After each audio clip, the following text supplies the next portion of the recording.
At our alumni gathering, Ethan drew the truth card in a party game. Emily Martin, one of the younger classmates, asked him, "If you were already in a relationship but then met someone you really liked, what would you do?" Normally quick-witted, Ethan fell silent for a few seconds before answering slowly, "I'd allow myself to be distracted for a moment, but then I'd return to the original path." That same night, Ethan received a message, "So, senior, have you ever been distracted?" He didn't reply to that question. Instead, he spent the entire night chatting with her about how to sew little outfits for her dog, Lucky. By the time I found out, it was already the night before their wedding. 5 years of college, 3 years of grad school, at the end of the day, it all became nothing but a sunk cost. And sunk costs don't count in major life decisions. So I chose to walk away. Since then, the world has been vast, and we've never crossed paths again. I didn't go to that party because I had just fought with Ethan. Once again, he had no concept of time, and I simply couldn't tolerate it. Maybe it affected his mood too, because he drank a lot that night. A few of our classmates helped him back downstairs and then called me. When I came down to meet him, I overheard them discussing the afternoon seminar. Curious, I asked, "Didn't you all have to be in the lab writing your reports this afternoon?" Ethan snapped instantly, "So what if I was in the lab? Only your work counts as real work? Mine doesn't mean anything? You're so selfish." One of the younger guys quickly tried to mediate, "He's drunk, sis. He's just talking nonsense. He's been muttering that you're mad at him for drinking too much." I was honestly upset, but I didn't want to look petty in front of everyone. When I reached out to support him, he shoved me away. "Don't touch me. Go back to your precious project. To you, that's the only thing in the world that matters." His words lit a fire in me, and I was about to snap back. But then Emily smiled sweetly and said, "I heard your project is really outstanding. Some people even said the professor gave you special support. Must have taken some connections to get that, right?" She kept going on and on, all about my research. I was a little surprised at how much she knew, so I asked, "You seem to know quite a lot, don't you?" She answered gracefully, "It's because Ethan told me everything. He really cares about your work. When he talks about you, he gets so excited and never runs out of words." It all sounded casual, even flattering, but I caught another meaning beneath it. Noticing the suspicion in my eyes, she quickly backtracked, "Oh, actually, we don't talk much. Just a few common topics here and there, that's all." How could I not grow suspicious after that? When we got home, Ethan threw up several times, which sobered him up a bit. He placed his phone on the nightstand and told me he was going to shower. In that moment, that phone felt like Pandora's box. Whether I opened it or not, it had already become an obsession. And just then, a message popped up, from Emily Martin. "Senior, I think I might have said something wrong earlier. I wonder if she's upset with me." I couldn't hold back. I reached out and unlocked the screen. When I scrolled through their conversation and realized it went so far back I couldn't even find the beginning, my entire body trembled. Looking back, it wasn't without signs. Maybe I had trusted Ethan too much. After all, he had retaken his exams 3 times just to get into grad school, to become my classmate again, to close the distance in our long-distance relationship. From high school through college, my youth had been filled with his laughter and his voice. I was far too at ease, far too trusting. But in reality, they had been talking, constantly. Talking so much that even when he was with me, he was texting her. When he wasn't talking to me, he was messaging her. When he was next to me, he was messaging her. When he wasn't around me, he was messaging her even more. From the little things in the morning and at night, to what they were eating, what they were wearing, the weather outside, even how to write a certain piece of code, or how to analyze some data. When Ethan came out of the bathroom, his phone was still open on the bed, their chat in plain view. I had never gone through his phone before. But now that I had seen it, I couldn't unsee it. He froze for a moment, then smiled sheepishly, crawling under the blanket, pretending to be innocent. "It's cold. Noticing my expression, he quickly pointed to Emily's most recent message. See? Doesn't this prove I'm faithful to you? I've never been distracted by anyone else. I looked at him and answered flatly, just because you don't admit it doesn't mean it didn't happen. The truth was, I had never snooped through his phone before. Maybe that's why he never even bothered to delete a single conversation. He didn't think he had crossed any lines. And I wasn't the type to make a big scene. He and Emily were working on the same research project, so of course they had to stay in touch often. That's what he said, it wasn't what I thought it was. If I minded, he'd be more careful. You understand, don't you? In his heart, it was clear as day. He hadn't dared to openly cross the boundary, but he had allowed himself to be distracted, indulging in the thrill of something new. As I remained silent, Ethan gently reached out and touched my arm. What are you thinking about? Ethan asked. I smiled faintly. What are you thinking about? Before he could answer, I pressed further. When you were chatting with her, what was on your mind? Last October, when there was a minor earthquake back in my hometown, I called you on video to check if you were okay. At the same time, you were handing motion sickness medicine to her. What were you thinking then? On my birthday this year, you pulled the hidden edition of Lucky the dog as a prize and gave it to me, but you gave the rest to her. When I asked how you got so lucky, you said, of course. One shot, straight hit. What were you thinking then? Just a few days ago, you bought 2 bowls of noodles from that street vendor near campus. You went out of your way to bring her one at the women's dorm. By the time you came back, my noodles had clumped together. When I complained about how long you took, you told me the professor had called you over. What were you thinking then? In the 30 minutes you showered, these questions echoed through my mind again and again. I tried so hard not to break down in tears as I asked them aloud. You panicked, clumsy, nervous.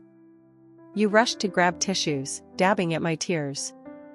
It was only then that I realized I couldn't hold it in anymore. 8 years.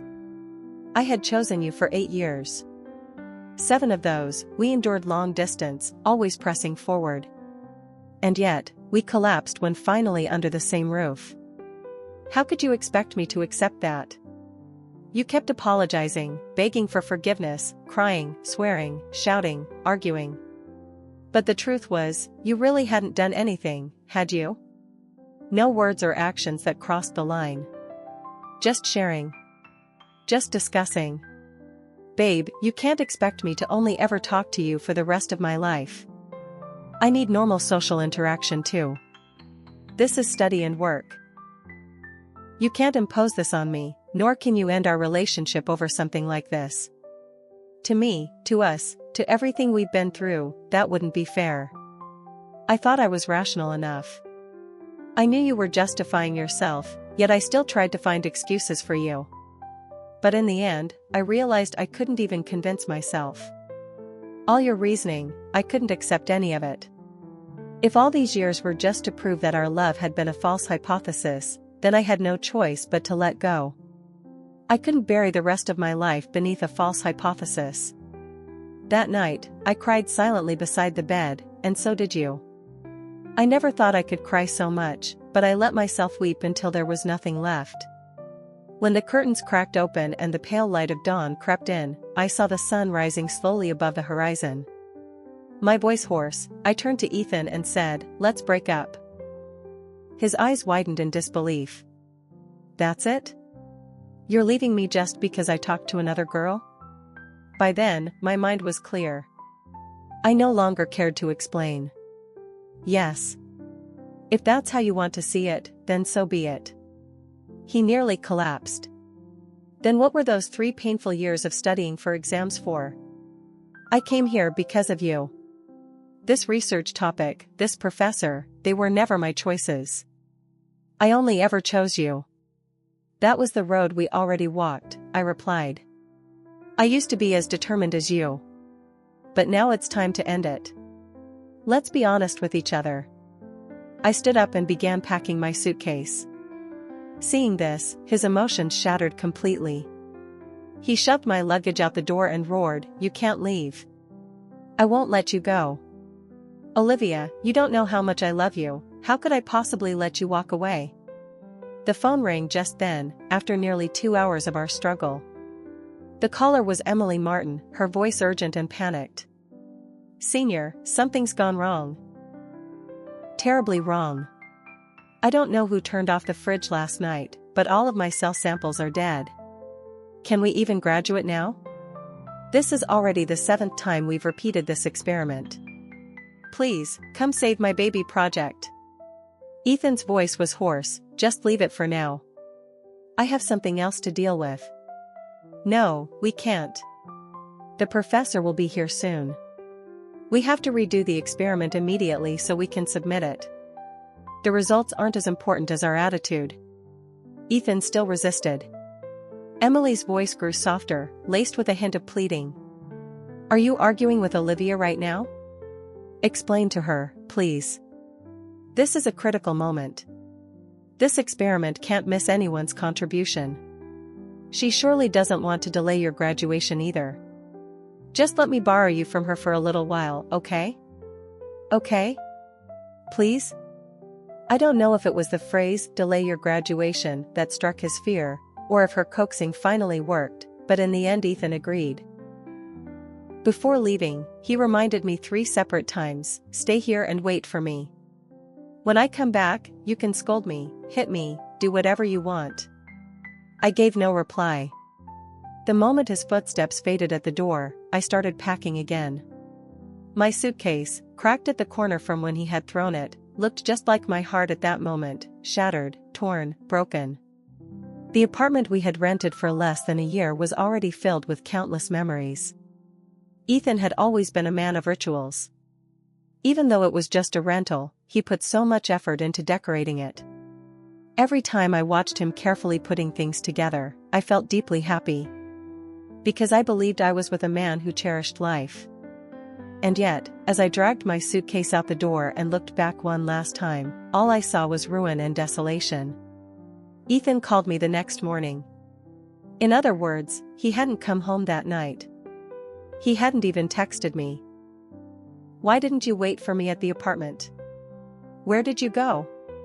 "My phone died yesterday. After it broke, I charged it all night but it still wouldn't turn on." I laughed bitterly. The lab was more than 2 miles from his apartment. Ethan went quiet for a moment before replying, "The light in the lab broke. I couldn't just leave it." "So the light was broken, and yet the two of you, a man and a woman, still stayed there? For what? To confide in each other? Or to complain about how heartless I am?" Ethan's voice unconsciously rose. "Those cell cultures can't be left unattended. And with the light out, I couldn't just leave a girl there alone. The lab is so deserted, what if something happened? Who would take responsibility?" I agreed, no one could bear that responsibility. But it didn't change the truth, my decision to leave him was the right one. Then he asked, "Did you go back home? If you did, didn't your parents question you?" He knew me too well. That was one thing I'd never do. My parents had never accepted my leaving our hometown for school. They had never accepted my decision to go to grad school. The only thing that pleased them was that I was dating someone like Ethan, kind, stable, with good prospects. If I told them we had broken up, it would certainly erupt into chaos. I didn't go home. Instead, my professor introduced me to an internship, and I was getting ready to start. "Didn't you say you weren't satisfied with it yet? That you wanted to wait?" he asked. Before I could respond, the call waiting tone beeped on his end. He cut me off to take another call. I immediately hung up and blocked his number. The internship was right here in the city where I studied. My professor said the closer I was to him, the easier it would be for him to look after me. But I hadn't even worked 2 days when I received a call from my family. My mother's voice was as sharp as ever, like a slap across the face. "Ethan told us you blocked his number. Couples fight, fine.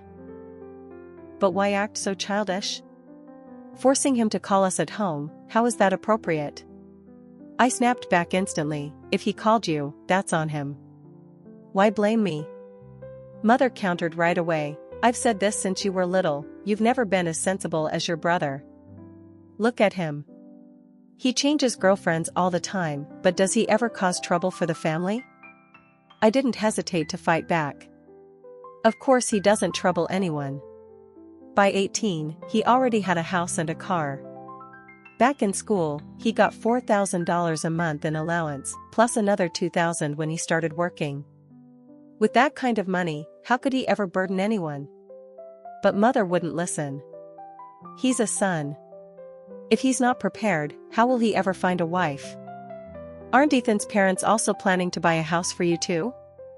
Just yesterday I spoke with him, he said he's planning to buy a 2-bedroom apartment right in your city. Oh, that's good then. Ethan is such a wonderful young man, hardworking, honest, from a good family, and so devoted to you. When you blocked his number, his voice on the phone sounded like he was about to cry. Well, then it's simple. You can block his number too, Mom. That way, you won't have to hear him crying anymore. My mother burst out swearing in anger. What's wrong with you now? The more you study, the crazier you get. You used to be such a sweet, obedient child. I'm not crazy. I'm just being honest. If you don't want to be bothered, block him. Because I've already broken up with him, for good. Forever. We're never getting back together. Ethan and I had known each other far too long. If he wanted to find me, he would always find a way. Sure enough, that very day, my professor sent me a message. Ethan saw your internship attendance sheet on my desk today. By the afternoon, Ethan was already waiting outside the office building. The weather was beautiful that day. He walked toward me from the sunlight, his steps quick but his face trying to stay calm. He handed me a folder of documents. I didn't take it. I knew him too well, I knew exactly what was inside. A Pandora's box full of surprises, and Ethan's Pandora's box was always meant for me. Aren't you going to look? This is for you. I know you'll like it. Please forgive me. Let's stick to our plan, okay? On your birthday this year, let's go register our marriage. After I graduate, we'll hold the wedding. Won't that be perfect? I smiled faintly. It's the house contract, isn't it? An 89 square meter apartment, 17th floor, if I'm not mistaken, the building on the right, the first unit near the back. The more I spoke, the more his expression changed, as if I had turned his surprise into a shock. Did Emily Martin tell you? He demanded. I froze for a moment, then immediately understood. So he had shared this with her too. I couldn't help but laugh bitterly. He knew perfectly well how much I minded, yet he still insisted on confiding in her. Even when we were fighting to the point of breaking up, he still kept talking to her. If that isn't a soulmate, then what is? He tried to explain desperately, it's not what you think. Yesterday I skipped a group meeting. She just asked when I'd be back at the lab to run the experiments, so I casually sent her a picture. That's all. By the end, even he felt guilty, his voice trailing off. The truth was, it was a habit, one he was embarrassed to admit. Or maybe he still clung to the illusion that if he didn't acknowledge it, then it was as if nothing had happened. But even birds in flight leave traces in the sky, how could people leave none? No one told me anything. I guessed it myself. And as you see, I was right, wasn't I? He didn't answer. He only gripped the papers tighter in his hands. I spoke again. As for this apartment, we've argued about it plenty of times. At first, your parents refused to buy it, saying our studies and jobs weren't stable yet, even our relationship wasn't settled. Buying a home now was too much of a risk. As housing prices climbed higher every day, his parents feared they might not be able to afford anything later. So they rushed the decision onto the table. When it came to the floor, the direction, and the layout, they had their own opinions, never willing to compromise. Everything they insisted on went against what I had originally wanted. Ethan negotiated with them many times, but in the end there was only one conclusion: They're paying for the place, so we'll go with what they want. Later, when we can afford it ourselves, we'll move to the home you truly love. Back then, he held me and promised, one day, I'll buy you the house you've always dreamed of. But even now, he still doesn't understand. That apartment was never what I wanted. It was simply the one he could afford. I only went along with it because I didn't want to make things harder for him. He finally broke the silence. Even after all this, isn't it clear enough how sincere I am? Olivia, I really do want to marry you. I nodded slightly. I believe you mean it. But sincerity is fragile, easily swayed. And no one ever said true love can't be shared. I just don't want to accept a love that's already diluted. Things always unfold in ways we can't predict. Since I no longer cared for him, Ethan came every single day to wait outside my office. His persistence dragged his lab work down so badly that not only did his professor come to speak with me, but even his parents called. His mother reproached me over the phone. Ethan said he wanted to marry you, so I helped with the down payment for the apartment. I left everything else up to you too. As a future mother-in-law, I've already done my part. Can't you think of his future, just a little? I answered calmly, ma'am, you bought that apartment for your son, not for me. It has nothing to do with me, so please don't say you did it for my sake. Ethan and I have already broken up. Even if this is his marital home, the bride won't be me. His mother grew angry. Olivia, you're an educated woman, how can you speak so coldly?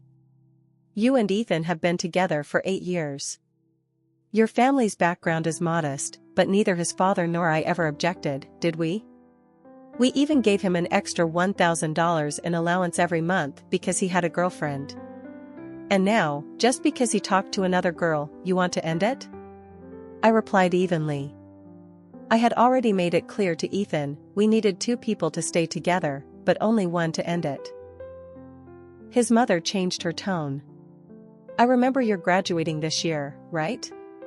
Just starting work too? Though I was growing impatient, I still answered politely. Yes, that's right. So you graduate and immediately break up with Ethan. What, did you just see him as your meal ticket all this time?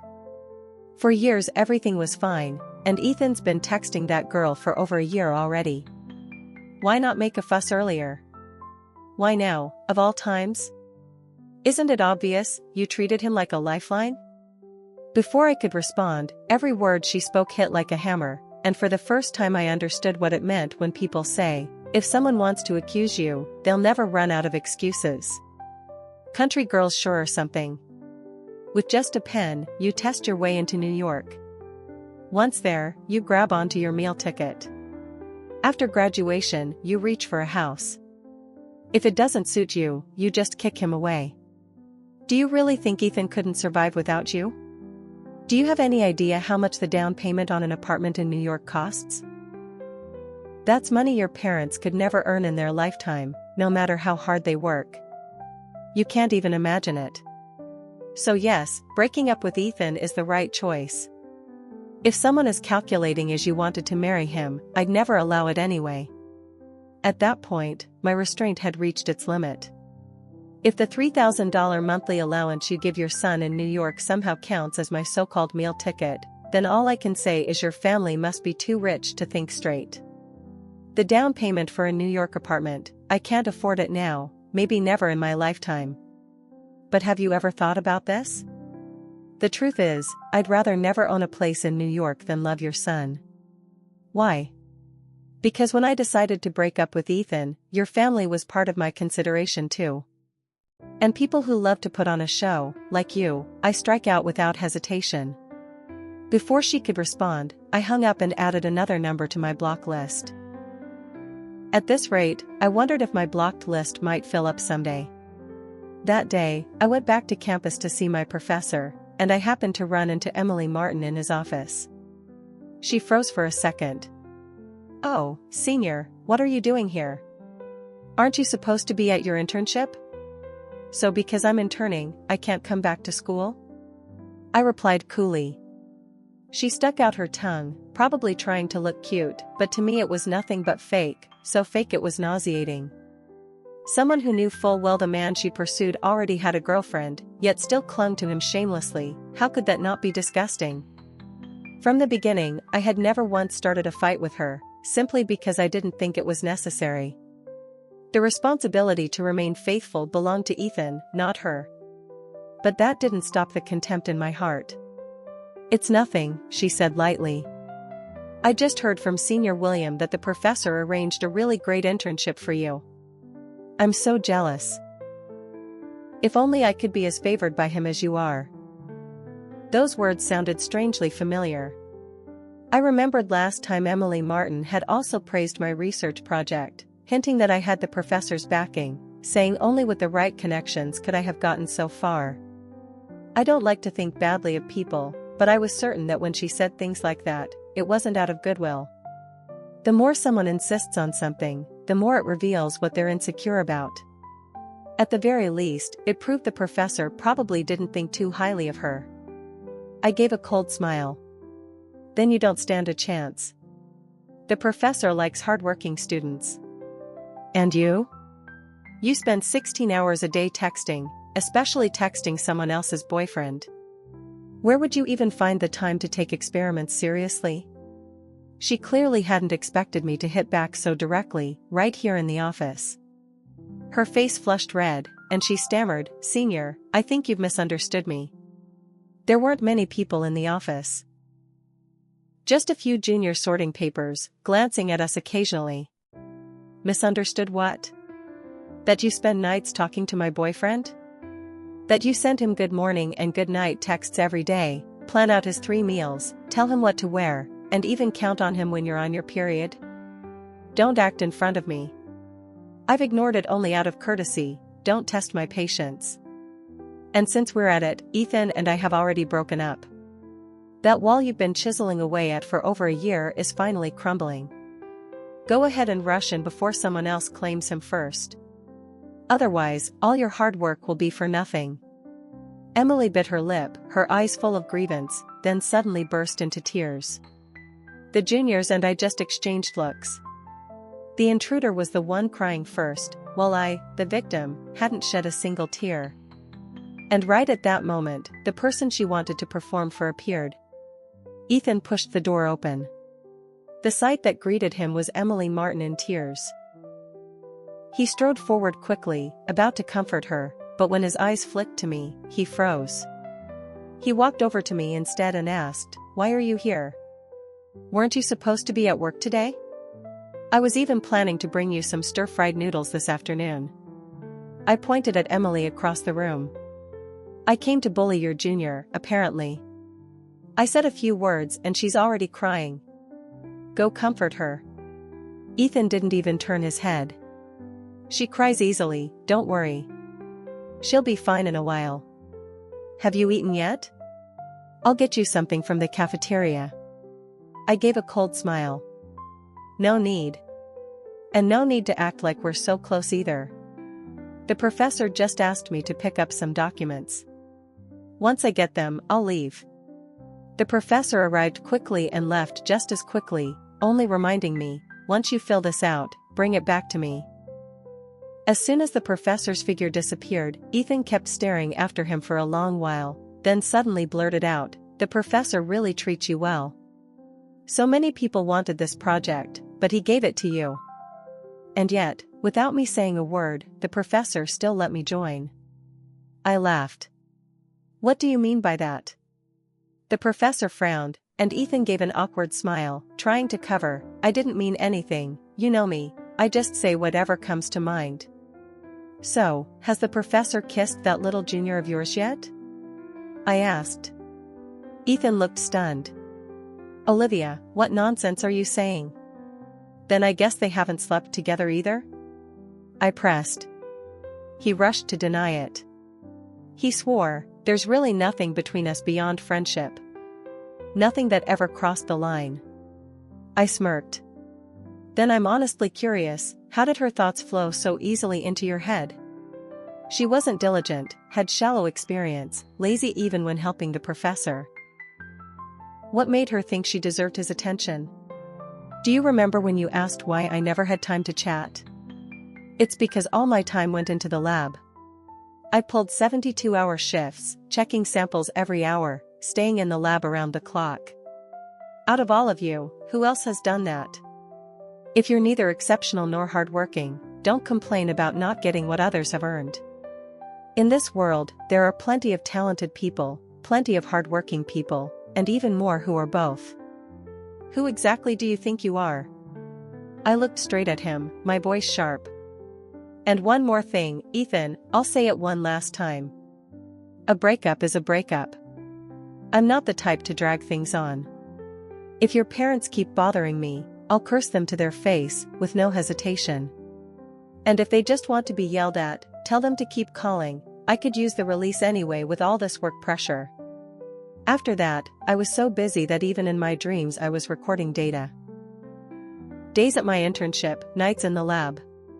In just 3 months, I lost 15 pounds. My classmates all said I looked healthier, more full of life than before. Sometimes I still ran into Ethan. Word was, because his research progress had slowed, the professor made him practically live in the lab. I also saw Emily Martin once. She looked thinner too. When she spotted me, she suddenly lifted her chin high, as if proud of some victory. After she left, one of the juniors leaned over and whispered, "Emily's chasing after Ethan. Looks like she's about to succeed." I just smiled, saying nothing. At most, it was only a restless youth's dream switching to a new target. Nothing worth regretting. When I finished that project, the professor immediately assigned me another: go out and experience more. Don't let what's near blind you to the bigger sky. I suspected he was hinting at me, though I had no proof. Over the next year, I rotated through 7 or 8 labs, sometimes managing 6 or 7 projects at once. Life was busy, full, but exhausting. I hadn't opened the group chat for our lab in a long time. By chance, I saw a post, Ethan and Emily Martin making their relationship public. The photo Emily posted was simple, just them holding hands. Underneath, aside from Ethan's kiss emoji, no one reacted. A junior I had once looked after messaged me privately. When it comes to research, gossiping a little is fine, but there should be limits. Honestly, this whole thing was just boring. Who even posts pictures of their relationship in an academic group chat? Show it off on your social media if you want, but not there. That message did stir a flicker of curiosity in me. I went to Emily Martin's profile and saw 8 or 9 pinned posts, all about her love life.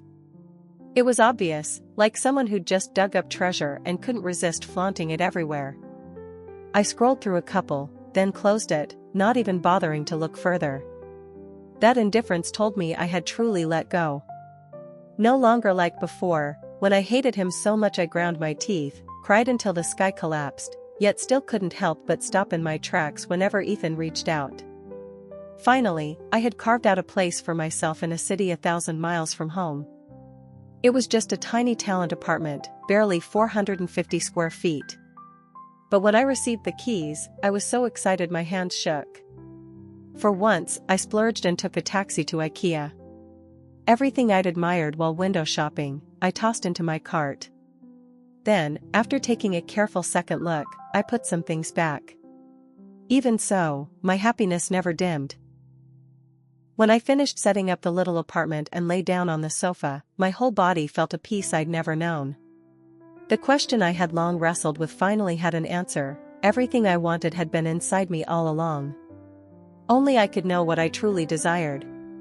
I no longer chased dreams with anyone else, nor pinned hopes on anyone, only to end in disappointment.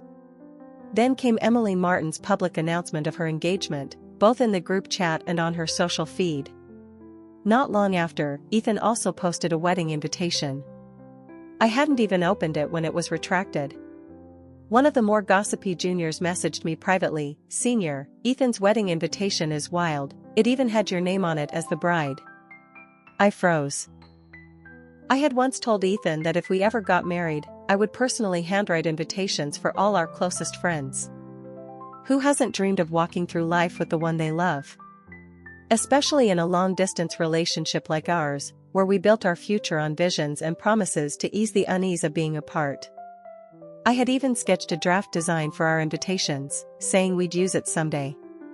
Before I could even feel sentimental, Emily Martin tagged me directly in the group chat. "Olivia, Sr., Ethan and I are getting married. Please don't contact him privately anymore, it's not appropriate." I was stunned and sent a row of question marks. Immediately, her messages poured out like a floodgate had opened. "You think I didn't notice your alternate account? Your way of talking hasn't changed, I can recognize it instantly. You were with him for 8 years, but now you've broken up. So please, stop lingering. It's really unpleasant to watch. Staying silent won't help you, I know it's you. If you don't want this to affect your job, you'd better confess. Don't think that just because you're 1,000 miles away, I can't find you. These days, the world isn't that big, anyone can become infamous. Crazy." Before I could even reply, Ethan cut in, "Stop it. I'm downstairs at your dorm. Come down and talk, or at least pick up the phone." Emily Martin answered immediately, "I'm not coming down. I'll say it right here. I need Senior Olivia to explain herself. Don't shout downstairs, it's disturbing everyone else." Then she started dumping screenshots. In reality, they were just fragments of trivial texts, nothing compared to the endless messages she and Ethan had exchanged. She wrote, "Olivia, Sr., please explain. Why are you still contacting my fiancé so often? And what's with those suggestive stickers you send? Please curb your endless habit of confiding in other people. Find someone to marry already. Even if you're no longer at your prime age, with your degree and job you could probably still find someone decent." I typed only 3 words, "Not me." Then I immediately dropped a PDF into the group. It wasn't anything new, just over 1,400 pages of chat logs between her and Ethan from the time he was still my boyfriend. We researchers are used to working with solid evidence. In fact, I had exported their conversation the very night I discovered it. Once, unable to swallow my anger, I opened it again, but after a few pages, I had to close it. I couldn't stomach anymore. In the end, I was so furious I couldn't eat, jolted awake in the middle of the night, and stitched the entire archive into one PDF. I worked at it until morning alarms rang, still not finished. I was half mad, half laughing at myself. I wrote in the group, "This is part of the conversation between Emily Martin and Ethan during the time he was still dating me. Compared to the screenshots she just posted, this file should be a little more convincing." She ignored it, pressing on, "How can you prove that wasn't you?" I replied simply, "I don't need to prove anything. You're the one who insists it's me, so go ahead, prove it." The group exploded once my PDF was posted. Some classmates immediately defended me. "So the queen can set fires, but the common folk can't even light a lamp? The way you steal someone is the way you'll lose them too. If you've nearly won, at least learn some humility. And remember, if you could dig through someone else's wall, then someone else can dig through yours." The chatter hadn't gone on for long before the professor shut down the entire group. Shortly after, he sent out an official notice. In the same research lab, romantic relationships were strictly forbidden. Within a week, one of them had to adjust, either stay, or request a transfer to another group. My professor was one of the most respected figures in the field. Otherwise, Ethan wouldn't have taken the entrance exam 3 times just to study under him. Not even 2 minutes later, the professor sent another document. "This year's project results are too poor. Here is the list of students who will have to extend their graduation timeline. These measures are to help you finish your degrees smoothly." Opening the file, the first names I saw were Ethan and Emily Martin, with a note, "Progress, nearly 0."